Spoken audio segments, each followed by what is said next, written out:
Test mic 1 2 3.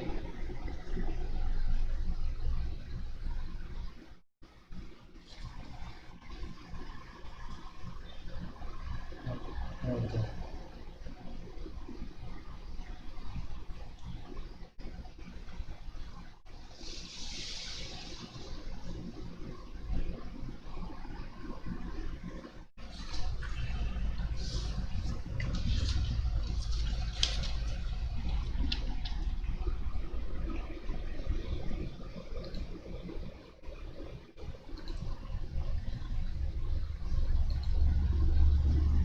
So, good afternoon. I'm Jose Santander Jr. of the Digital Defenders, and I'm here this afternoon to discuss our topic about terminologies in cybersecurity. So, without further ado, let's start.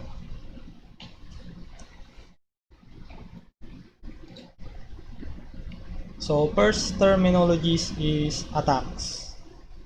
So, attack is a kind of malicious activity that attempts to collect, disrupt, deny, degrade, or destroy information system, resources, or the information itself.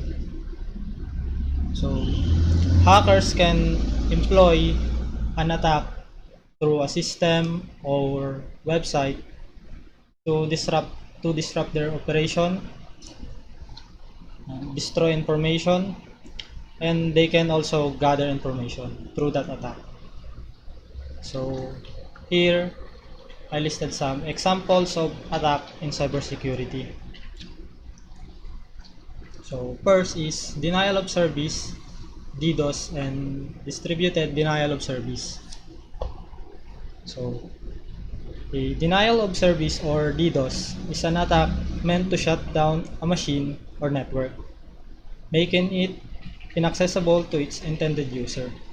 So DDoS attacks accomplished by flooding the target with traffic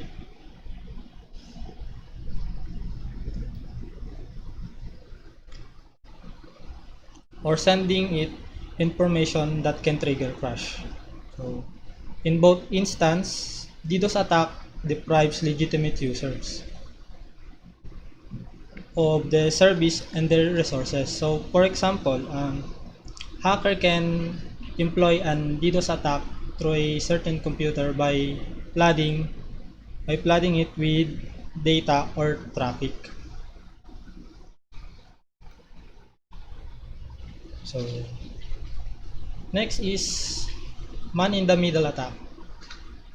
So, a man in the middle attack is when an attacker intercepts communication between two parties, either to secretly eavesdrop or modify their traffic traveling between the two.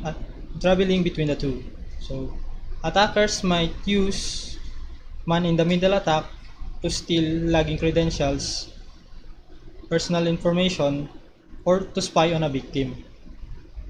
And they can also sabotage communication or corrupt data. So, for example, you're communicating with another computers, then an hacker initiate an man-in-the-middle attack.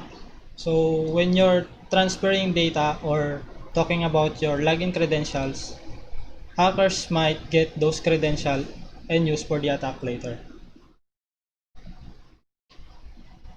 So, next is phishing and spear phishing attacks. So, phishing attack is cybercrime in which targets are contacted by an email, telephone, or text message by someone posing as a legitimate institution to lure individuals into providing them a sensitive data such as banking credential, username, and password. So those information can be used to access important accounts and can result to identity theft and financial loss. So next is drive-by download attack. So drive-by download attack especially refers to a malicious program that installed to your device without your consent. So this also includes unintentional downloads of any files or bundle software onto a computer device. So for example, downloading a games or a pirated games or software sometimes come with a bundle software that contains malware, viruses, or maybe trojans that can harm our computer.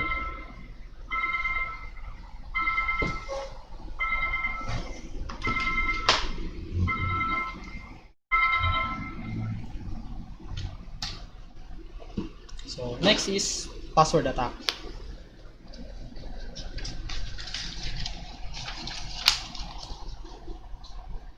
So a password attack is exactly what it sounds like. So a third party is trying to gain access to your system by cracking users' password. So a password attack does not usually require any type of malicious code or software to run on the system. So there is a software that the attacker use to try and crack your password. But this software is typically run on their own system or computer.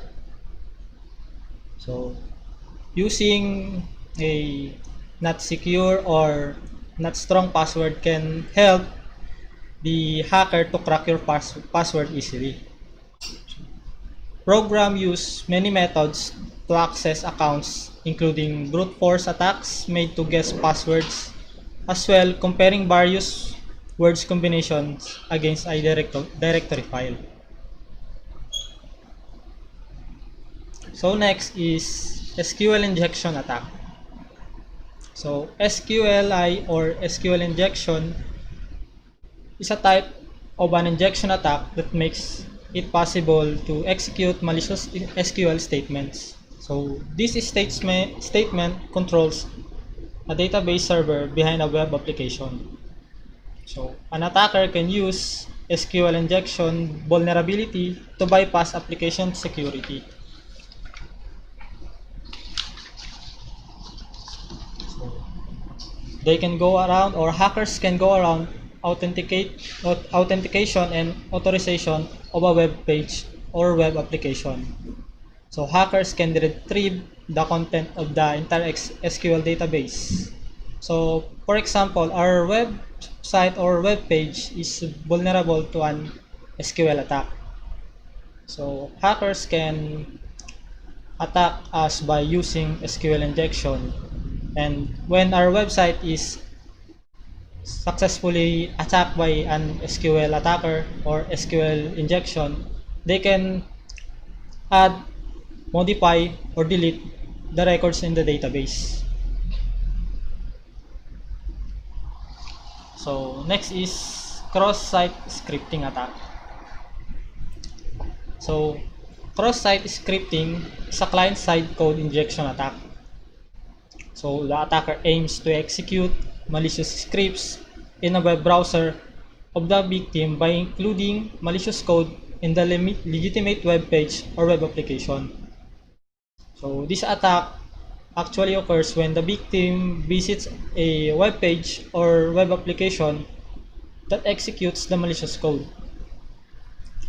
So for example, the hacker um, implant or embed a malicious code on that certain website. So if the users visit or access that website, though the malicious code will be executed upon visiting that website.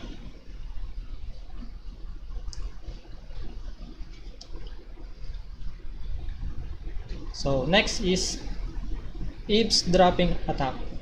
So what is an eavesdropping attack? So an eavesdropping attack is also known as sniffing or spoofing attack. So it is a theft of information as it is transmitted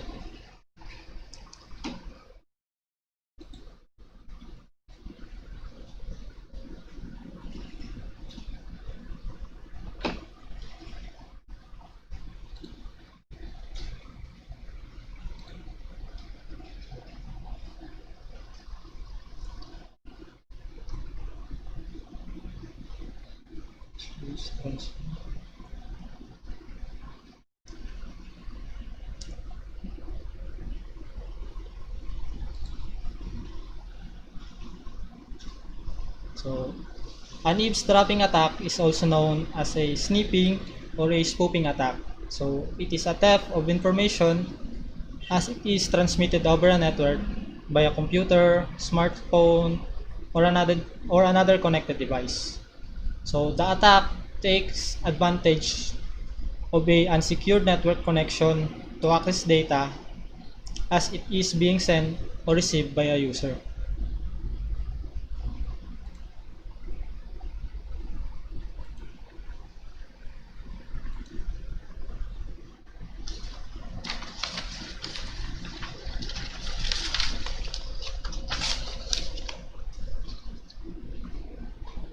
So next is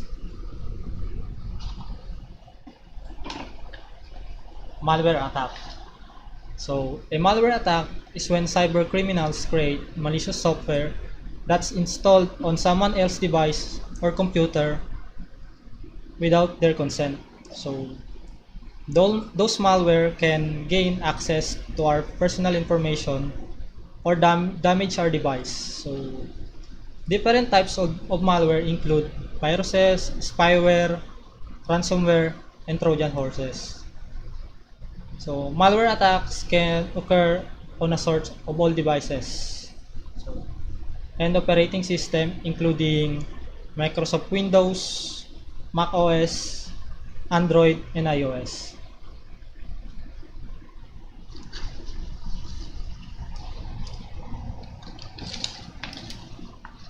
So next terminologies is malicious code.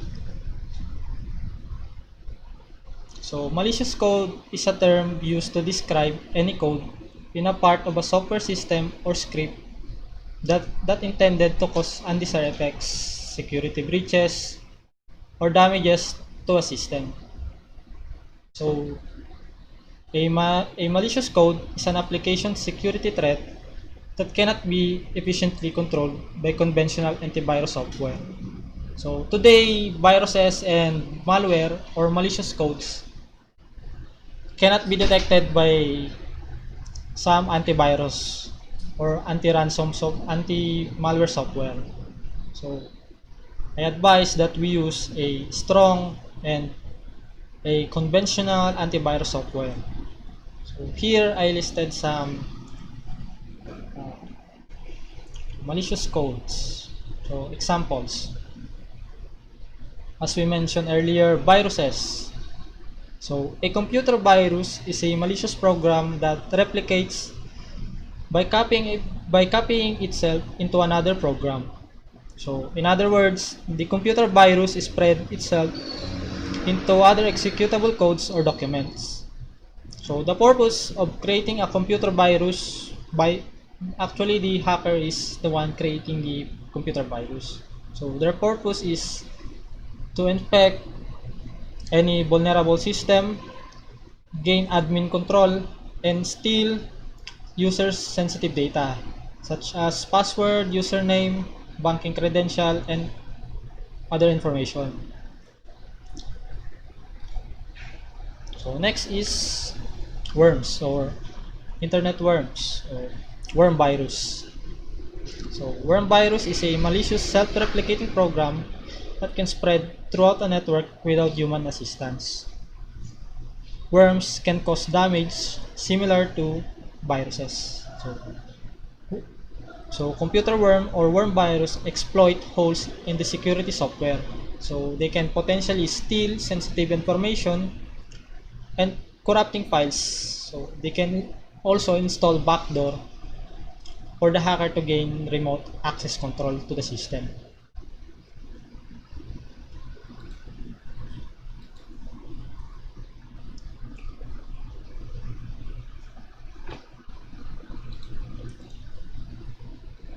So next is Trojan horse. So Trojan horse is a type of malware that often disguised as a legitimate software. So Trojans can be employed by cyber thieves and hackers that trying to gain access to the user system. So users are typically tricked by some form of social engineering. So once Trojan is activated, Trojan can enable cyber criminals to spy on you, steal your sensitive data, and gain backdoor access to your system. So in this example, again, downloading pirated software or games or movie as well. So hackers or cyber criminals can embed a Trojan or a virus on that application or software. So once installing that software, the Trojan horse might be installed in your system as well.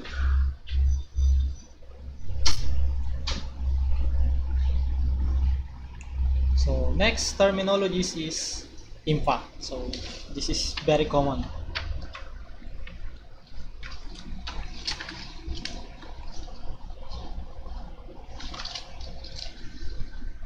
So impact is the magnitude of harm that can be expected to the result from the consequences of unauthorized disclosure of information, unauthorized modification of information, so unauthorized destruction of information, or information system availability. So just for example, when an unauthorized person modify those information or destroy those information, what will be the impact? Just like that.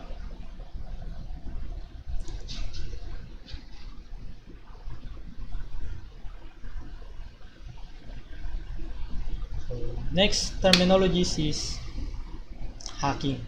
So hacking often refers to the unauthorized intrusion into a network or computer. So normally it carried out by one or more hackers. So hackers can be anyone. They can be an individual like you or me. They can work solo or be employed by an organization that has motive to disrupt something or cause havoc unnecessarily. So often they look to alter the security system to achieve their goals, which differ from the actual purpose of the system. So there are also many organizations who hires as a part of their staff.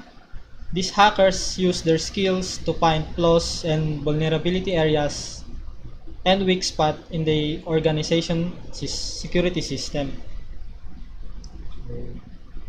This is done to find and fix the weakness and prevent malicious hackers from breaking into the security system.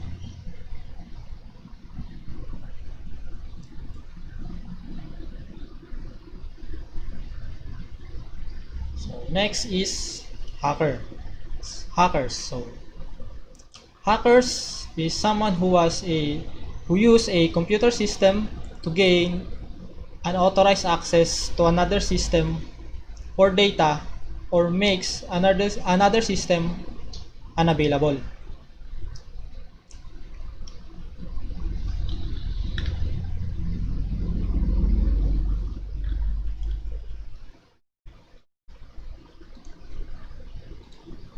So here I listed some classification or types of a hacker. So first is the black hat hackers. So the term black hat, so it was originated from Western movies where the bad guys wear black hats and the good guys wear white hats. So that's the short history about the word black hat. So a black hat hacker is an individual who attempts to gain unauthorized entry into a system or network. So they exploit them for malicious reasons. So black hat hackers does not have any permission or authority to compromise their target.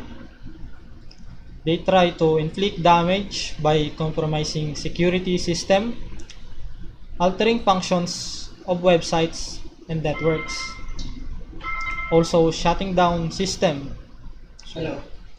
So black hat hackers they often do steal or gain access to password, financial information, and other personal data.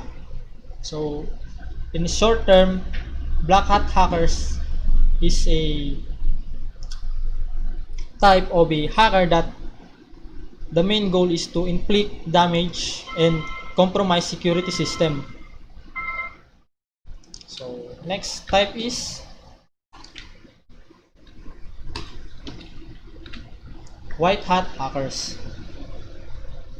So, white hat hackers, on the other hand, are deemed to be the good guys. So, working with organization to strengthen the security of a system. A white hat has permission to engage the target and to combat hat hackers often referred to a ethical hacker. So, those individual specialize in ethical hacking tools, technique, and methodologies. So they secure organization information system. So unlike the black hat hackers, ethical hackers exploit security networks and look for backdoor. So when they are legally permitted to do so. And white hat hackers always disclose every vulnerability they find in the company security system so that it can be fixed before they are being exploited by malicious actor. So white hat hackers, they penetrate the system or web page or computer system of a certain target. Then when they find a vulnerability on that system, web page, they will create a report and they will disclose the information or give it to the company owner to fix that vulnerability or to solve. So next is gray hat hackers. So gray hat hackers exploit networks and computer system in the way that black hats do. So but do so without any malicious intent. So they disclose all loopholes and vulnerability to law enforcement agencies or intelligence agency. So usually gray hat hackers surf the net and hack into a computer system to notify the administrator or the owner that their system contains one or more vulnerability that must be fixed immediately. So gray hats may also extort the hack, offering to correct the defect for a nominal fee. So sometimes finding those vulnerability by the gray hat hackers, so they offered to correct those vulnerability or defects in the system so by a nominal fee.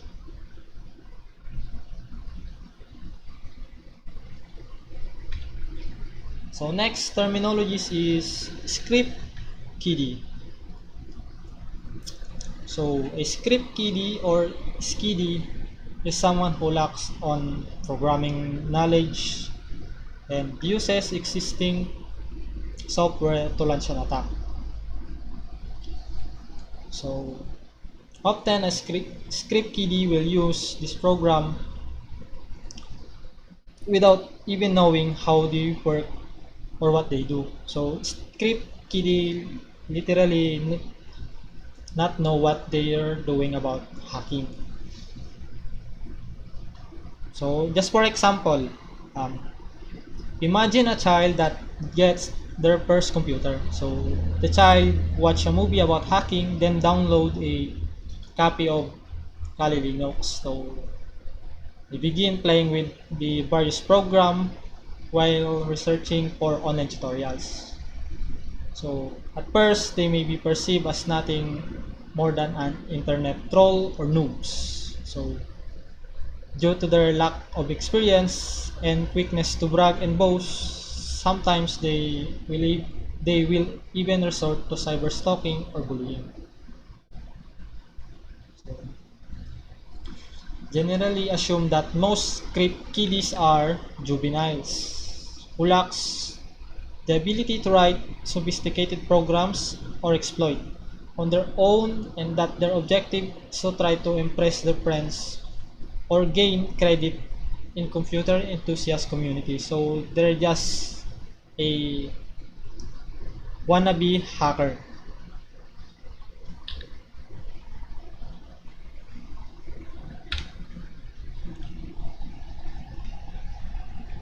So next terminologies is hacktivism or activism and hacktivists. So, hacking is no longer just breaking into a computer to steal money or data. Hackers have developed new methods of influencing policy and bringing about change. So, especially with society's heightened sense of political awareness, subsequently, they are turning internet activism as a way of spreading their idealism. So, to simply put, a hacktivist is someone who uses hacking to bring about political and social change.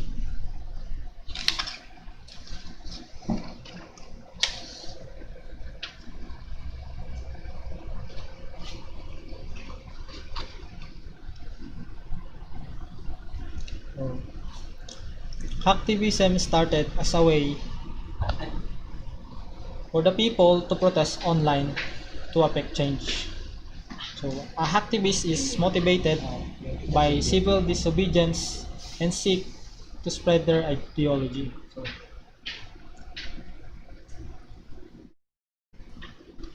So hacktivists employ the same tools and tactics as a typical hacker. So for example, their tactics range from spreading a message through simple website defacement or exploitation through use of doxing. So hacktivists can hacktivists may even launch distributed denial of service attack.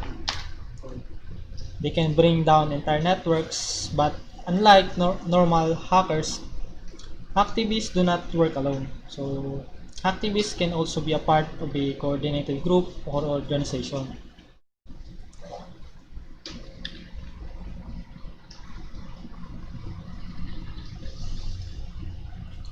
So next, terminologies.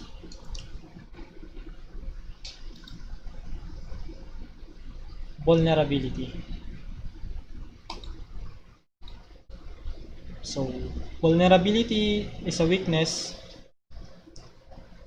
in an information system security procedures, internal controls, or implementation that could be exploited or triggered by a threat source. So, vulnerability, in short, is a weakness in the system application network that is subject to exploitation or misuse.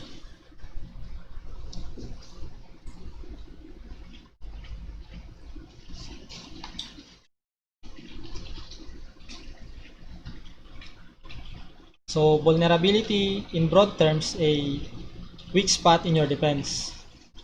Every organization has multiple security measures that keeps intruders out and important data in. So we can think that such security measures as the fence that circumvents our yard. So vulnerability are cracks and opening in our fence.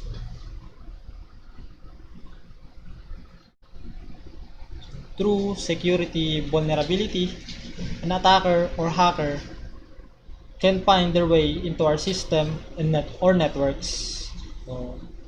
So they can extract sensitive information and delete or modify our data through that vulnerability.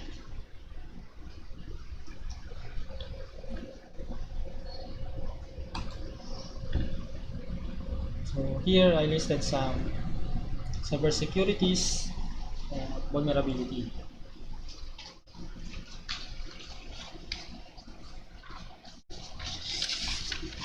So faulty depends. So,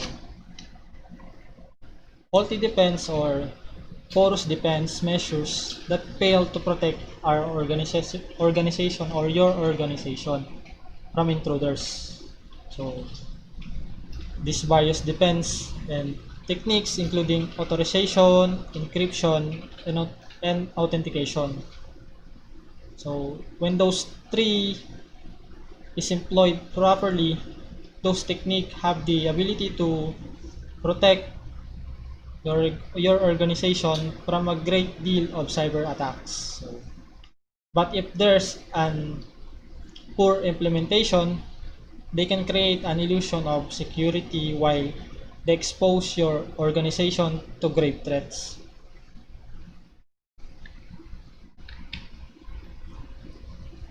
So, poor resource management. Resource management practice includes transferring, using, creating, and even destroying resources within a system. So when the management of resources is poor or risky, your organization has a tendency to have vulnerability like path traversal, use potentially dangerous function, buffer overflow, and much more. So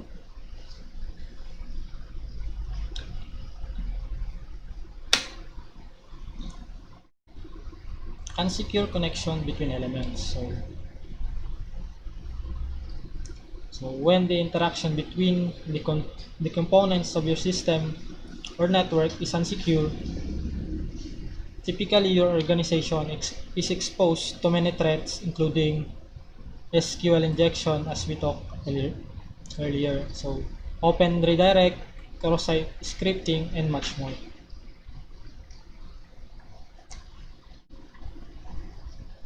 So in order to make sure that your organization is free from such vulnerability, you need to pay utmost attention to how the data circulates across your networks and system. So if you can secure the circulation of data, most of the vulnerability and threats mentioned above are solved. So, yet, you must also pay attention to unique vulnerability and come up with the appropriate solution for each.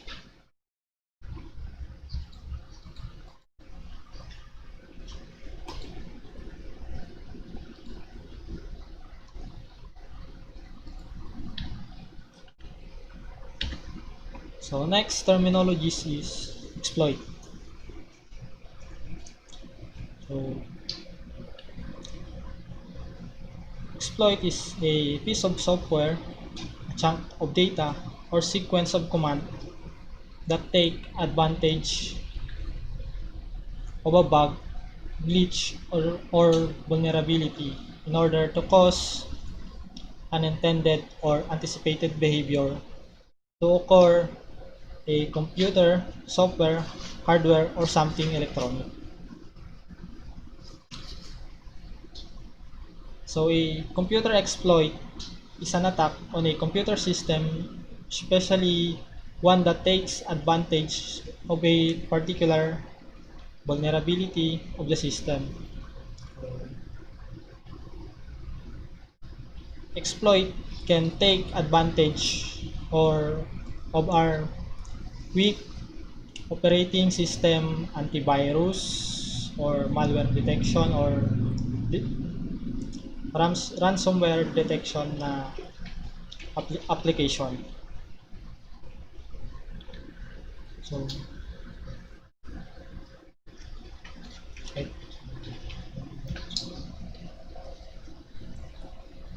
Computer exploit is number one is SQL injection. As we talked earlier, we discussed what is SQL injection. So cross-site scripting,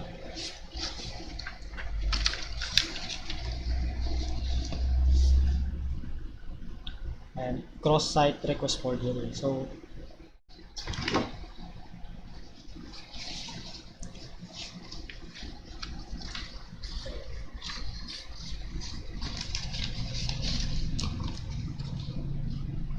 So, cross-site request forgery is an attack that forces an end user to execute unwanted action on a web application in which they currently authenticated.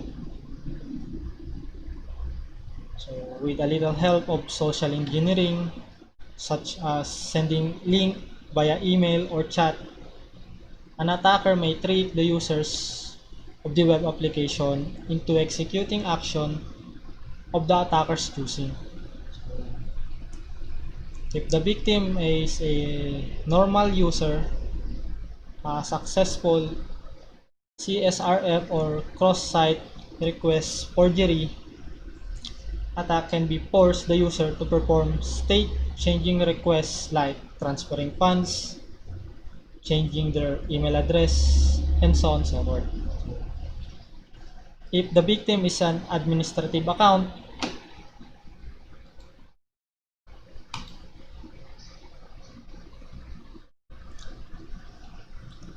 so CRF can compromise the entire web application.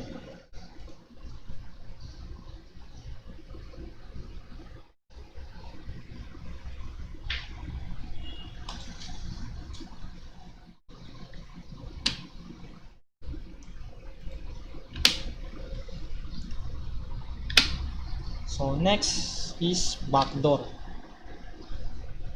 So backdoor is a unauthorized hidden software or hardware mechanism used to circumvent security controls. So it is a method of regaining remote control on a victim computer by reconfiguring installed legitimate software or the installation of a specialized program designed to allow access under attacker-defined conditions.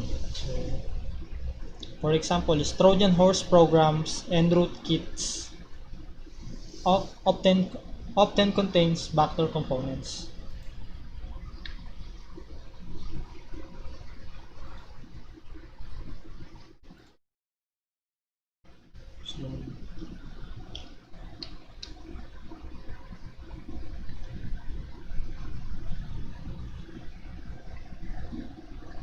So, backdoor is a attack type of malware that used to get unauthorized access to a website by cybercriminals. Cybercriminals spread the malware in the system through unsecured points of entry, such as outdated plugins or input fields. So the malware is entered in the system through the backdoor, and it makes its ways to the company's or organization sensitive data, including customers' personally identifiable information or PII.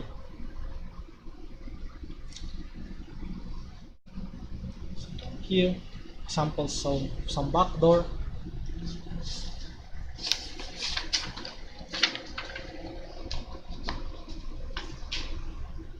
So, first is hardware backdoor.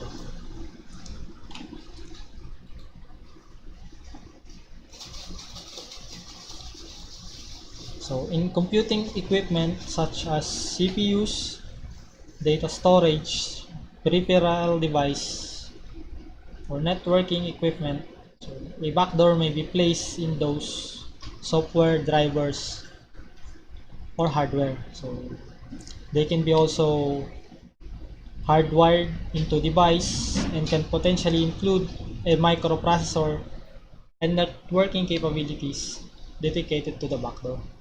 So sometimes the backdoor is embedded in those CPUs and data storage or computer peripherals.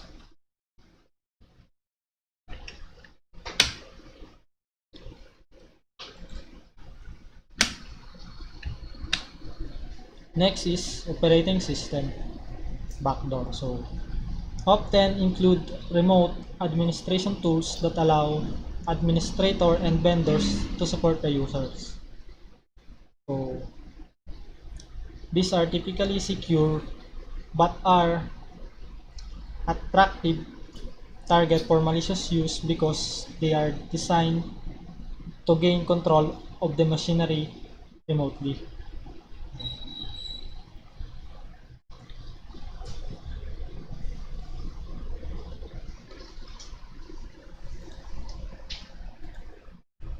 So next is application and system backdoor. So, application and system backdoor may have backdoors secretly installed to achieve malicious objectives. So backdoors are also openly installed for administrative and integration purposes. So when you install software, you are placing trust in a vendor that they haven't added unsecure or malicious backdoors that will leave your system or computer vulnerable.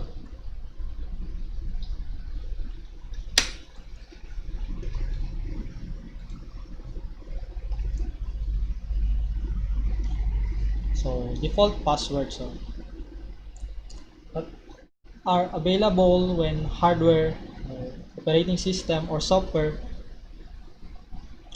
is installed is a viewed as a backdoor.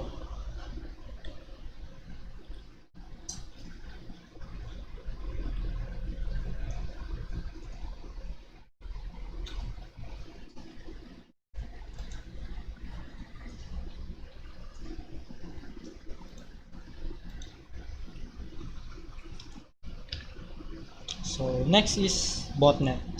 Botnet. So botnet is consists of a network or thousands of machines that have been infected with Trojan horse virus. So they are now controlled by the cyber criminals or hackers. So how does botnet attack works? So, botnet owners can have access to several thousands computers at a time and can command them to carry out malicious activities. Cyber criminals initially gain access to those devices by using special Trojan viruses to attack the computer's security system before implementing command and control software to enable them to carry out malicious activities on a large scale. Different botnet attacks can include distributed denial of service, validating lists, oblique credential, web application attack or to steal data, providing an attacker to access to a device and its connection to a network.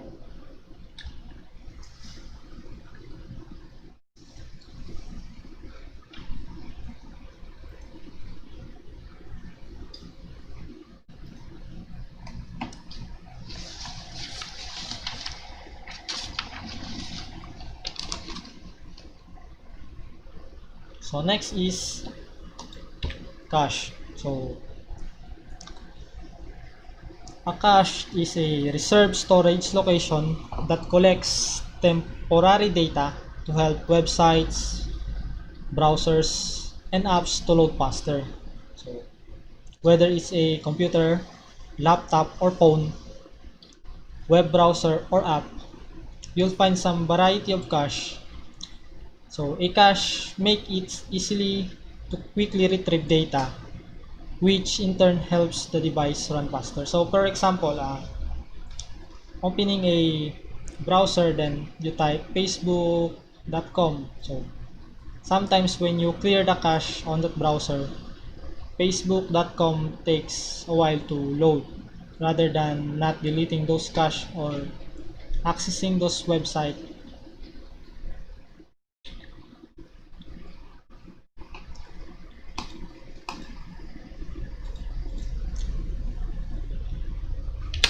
So example of cache. So, number one is browser cache. So most web browsers cache web page data by default. So for example, when you visit a web page, a browser may cache the HTML image. So when you browse through other pages on that site that use the same image or scripts, so your browser will not have to re-download the files. Instead, the browser can simply load them from the cache, which is stored in your local hard drive.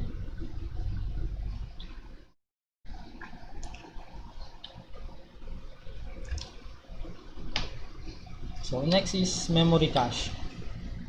So when an application is running, so it may cache certain data in the system memory or RAM. So, for example, if you are working on a video project, so the video editor may load specific video clips, audio tracks from the hard drive into the RAM. So since the RAM can be accessed more quickly than a hard drive, this reduces the lag when importing edited files.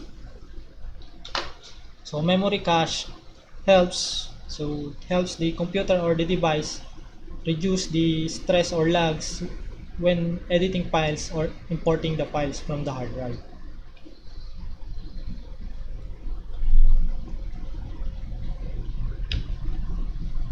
Next is disk cache. So most HDD and SDD or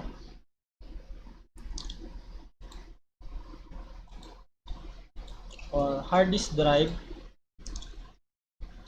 include a small amount of RAM that serve as a disk cache.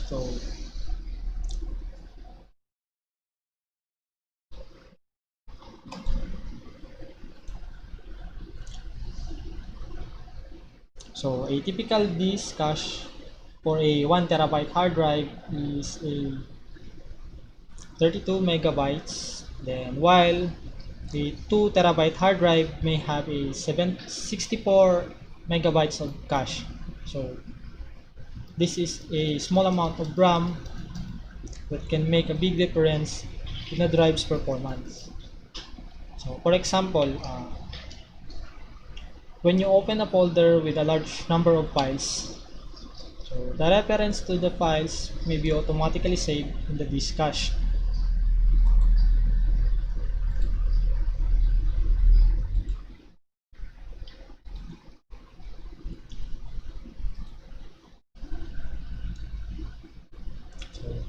So the next time you open your folder or your computer, the list of the files may load instantly instead of taking several seconds to appear. So it helps the file folder to load faster in your computer.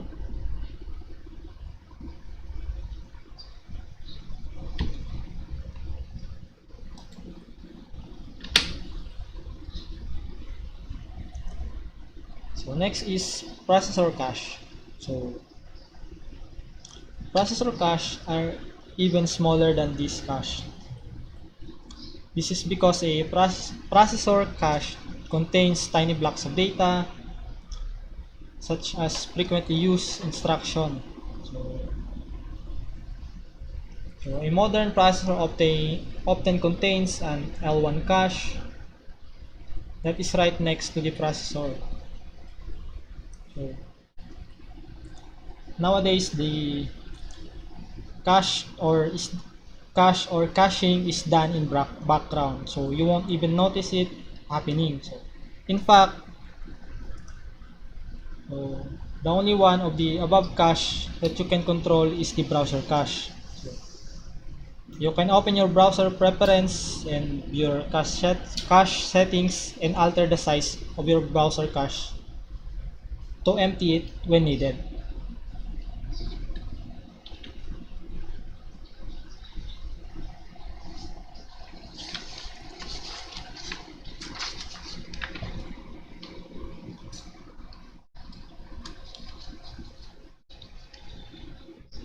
So next is domain hijacking. So the domain hijacking So it applies to a situation when a malicious party actually takes over the control of a domain name.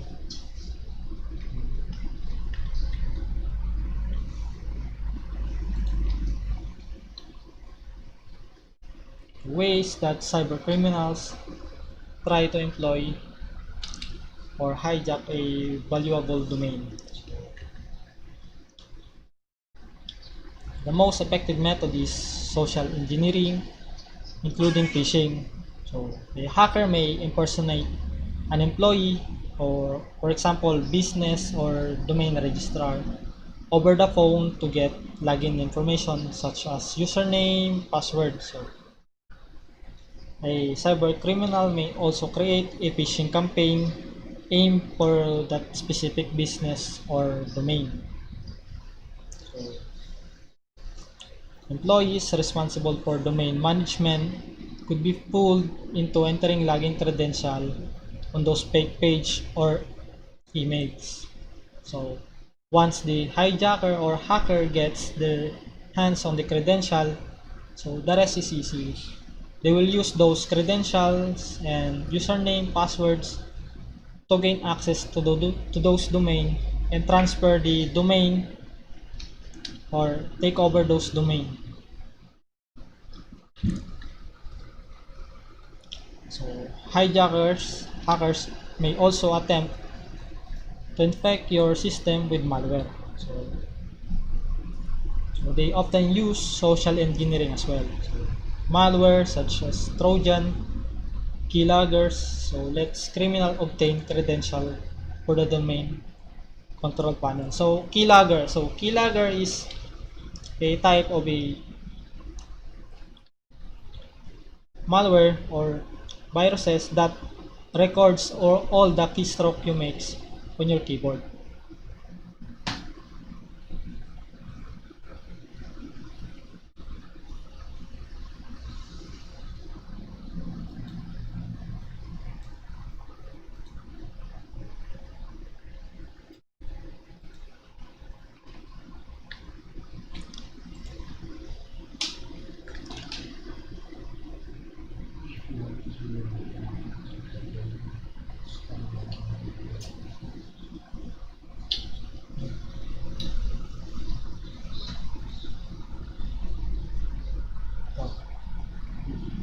So walang speaker.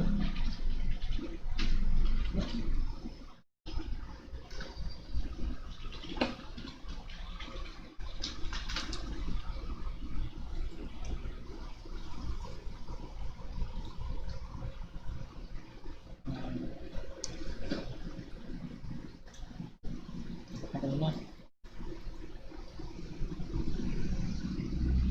Hello Ma'am Joanne Celso is in our Zoom meeting, so and Freeland Unto is in our Zoom meeting, so welcome to our Zoom meeting.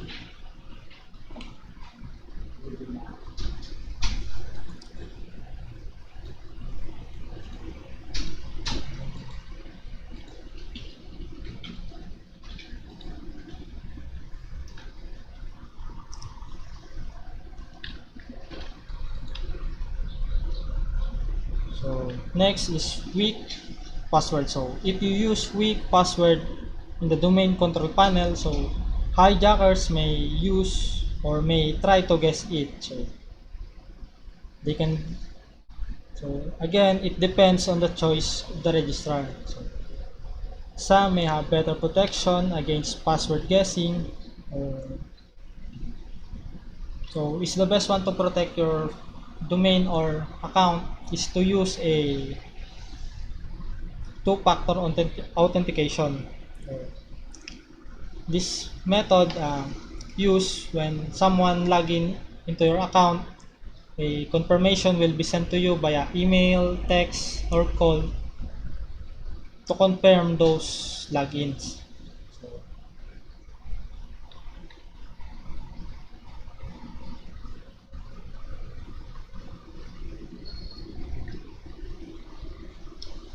So next is encryption or decryption.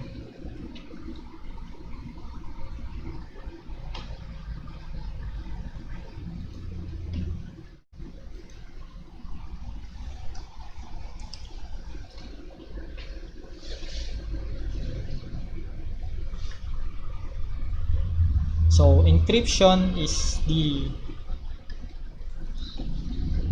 process of changing the plain text into a ciphertext for the purpose of security or privacy. So a data security technique used to protect information from unauthorized inspection or alteration. So information is encoded so that it appears as a meaningless string or letters and symbols during delivery or transmission. Upon receipt, the information is decoded using an encryption key. So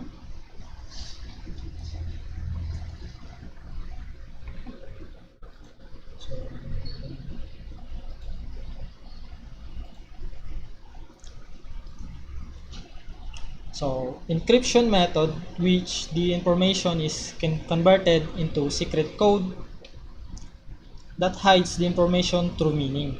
So, the science of encrypting and decrypting information is called cryptography. In computing, unencrypted data is also known as a plain text. And encrypted data is called ciphertext.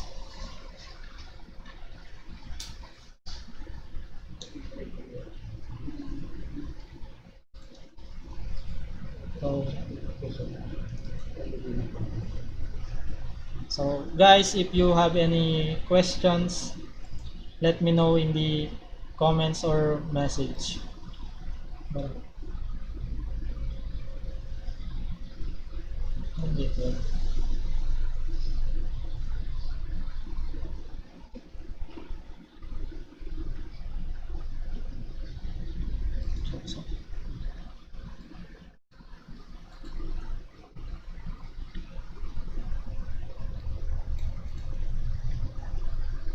So there are types of encryption.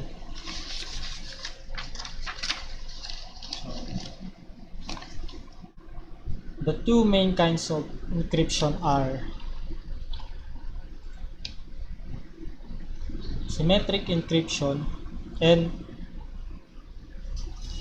asymmetric encryption.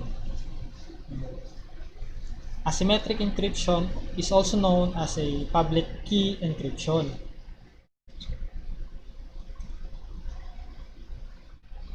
In symmetric encryption, there is only one key, and all communicating parties use the same key for encryption and decryption.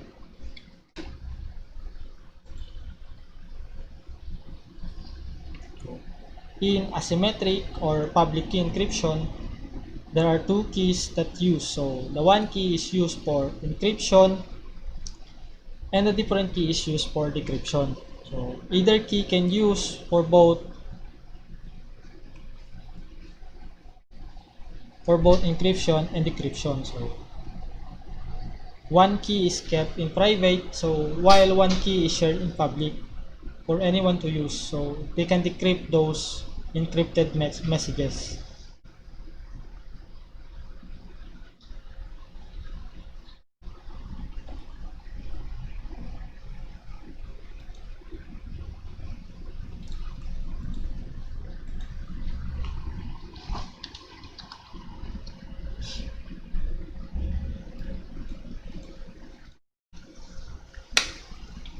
So next terminologies is penetration testing. So a penetration test is also known as a pen test, is a simulated cyber attack against your computer system to check for exploitable vulnerabilities. So in the context of web application security, penetration testing is commonly used to augment a web application firewall or WAF.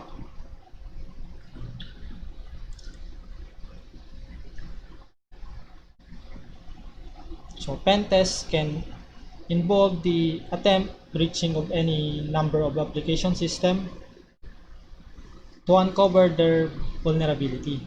So pen testing or penetration testing used to check or to check vulnerability on a system or a website.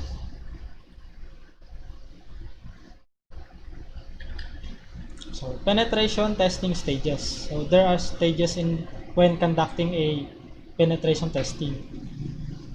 So number one is planning and reconnaissance. So this is the first stage of penetration testing that it defines the scope and the goal of the test. So it includes the system to be addressed and the testing method to be used. In that stages, the gathering of intelligence, for example, network and domain name, mail server, IP address, emails. So to better understand how the target works and potential vulnerability.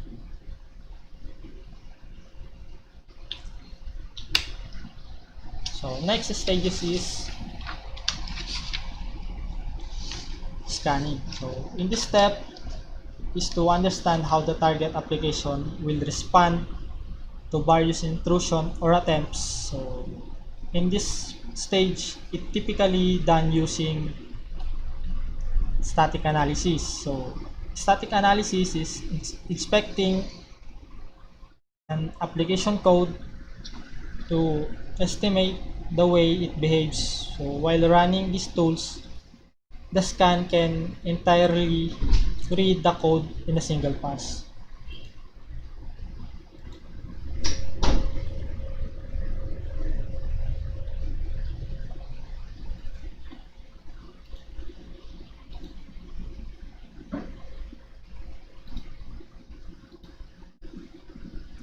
And dynamic analysis, so inspecting an application code in a running state.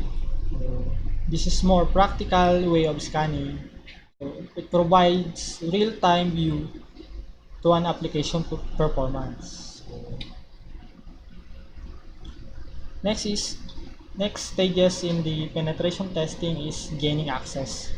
So in these stages, it uses web application attacks such as cross-site scripting, as we mentioned earlier. So SQL injections and backdoor. So those can uncover the target vulnerability. So testers then try to exploit this vulnerability.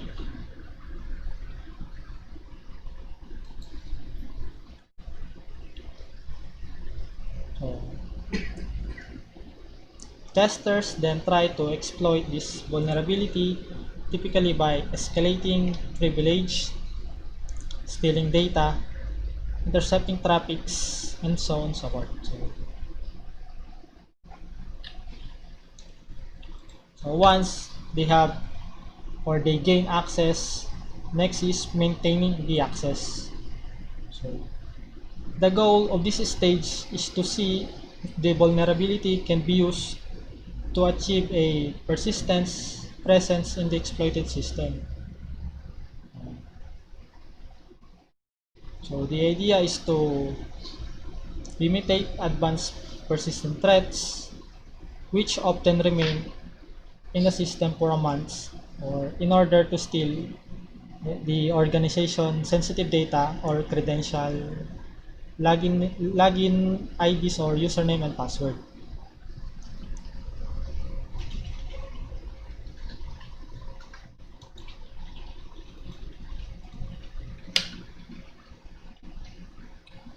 So lastly is analysis. So the result of the penetration tests are often compiled into a reporting detail.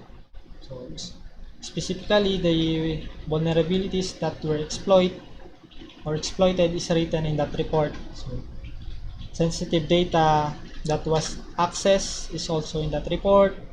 So the amount of time and the pen tester was able to remain in the system undetected. So all of those information will be analyzed, check or review in order for the target or the website system or computer system to be checked for further vulnerability. So they can use those reports to increase or make their system not vulnerable for those attacks.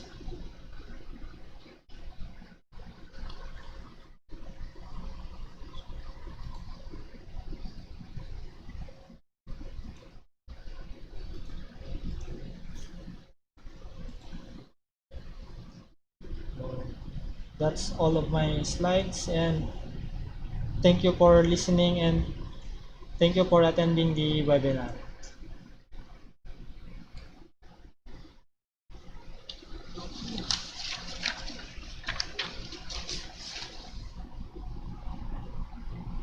Okay.